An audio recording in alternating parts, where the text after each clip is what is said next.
So my question for probably Jason first and then moving to Tanya is, from that perspective, when someone has done a level 5 or 6 in New Zealand and they're looking at getting into the bachelor's degree, first question, is there cross-credit availability for them? I think that's from a more academic perspective. And Tanya, are you getting those kind of inquiries? Are you seeing that happening in the industry? Over to Jason first, please. Short answer about cross-credit is yes, that is available. It's always case by case, but the general guideline for an undergraduate program is that up to a third would be able to be cross-credited. We're actually in the process now working with a provider, I won't name the provider, in another sector, where a number of those students are seeking to get credit, and they've done the NZDB, the New Zealand Diploma of Business Level 5. They're looking at getting up to 1 year's worth of credit into our Bachelor of Business program. So do we offer credit? Yes. Are we in the process now of looking at individual credit? Absolutely. It's a daily thing. So I think, no, it's a real thing, and it ultimately how much you get is case by case, but I think general guideline up to a third for an undergraduate degree. And Tanya, just over to you, just to kind of finish that one off, please.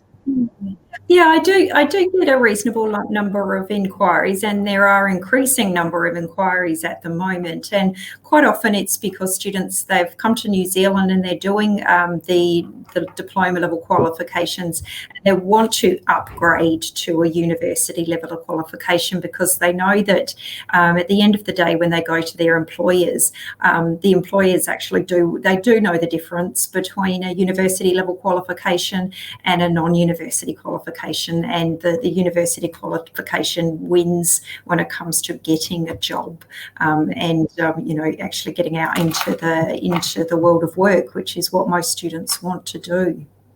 And so just how long does this cross-credit process generally take? Because I am aware that we're in October now. There's a lot of people looking at sort of starting Feb. So I just want to, work backwards and so people can get their ducks in the row. How long does the process take? I would recommend getting those applications in as soon as possible. And when you submit the initial application, request the credit at that point rather than waiting. Some students do lodge an initial application thinking, yes, I'll get this on the road and then I'll provide everything later. It's actually really important to get everything in and submit the credit application when they initially lodge the application, because it can take quite a long time, because we need a lot of information, and that information has to be mapped against our course descriptions, and sometimes it takes a little while for students to get all the information that we need. So there's a bit of back and forth there, and then there's the mapping, which can take a little while as well. So it's difficult to come up with a timeline that works across. The management school are always really fast, aren't they, Jason? They're very, very fast and very onto it. So speedy is the word. Speedy. They're very speedy. Yeah. So usually for a management school program, it might not take a long time, but for some programs it can take a little while, and it can take a little while for students to get us the information we need. So I'd recommend lodging those applications as soon as possible. So I guess the next intake will be November.